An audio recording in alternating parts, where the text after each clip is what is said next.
खुलुमबाय रायजोफोर, नोंथांमोनखौ आंनि बर' निउस लाइभआव नोंथांमोन बयखौ बरायनाय जाबाय।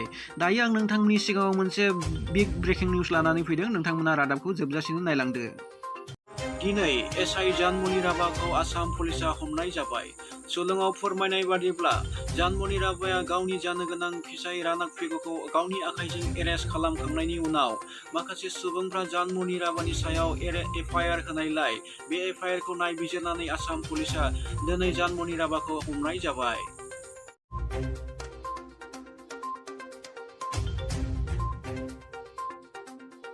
आसाम पुलिसा फोरमायनाय बादिब्ला एसआइ जानमनि राभाखौ गोबां सोंनाय फिननायनि उनाव एसआइ जानमनि राभानि जानो गोनां फिसाय राना फेगुआ एसआइ जानमनि राभानि एकाउन्टआव गोबां रां ट्रेन्सफार खालामनायनि फोरमानखौ मोननो हायो।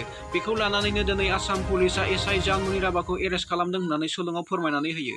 बेजों लोगोसे आरो फोरमायनानै होबावोदि एसआइ जानमनि राभाखौ दसे उनाव आदालताव लांनाय जासिगोन होननानै फोरमायनानै होयो। नोंथांमोन, दिनैनि रादाबा एसेनोसै। रादाबखौ मोजां मोनदोंब्ला लाइक, शेयार, कमेन्ट आरो चेनेलाव गोदानै फैदोंब्ला अन्नानै चेनेलखौ साबस्क्राइब खालामनानै होदो आरो खाथियाव थानाय बेल आइकनखौबो दाबायनानै लादो।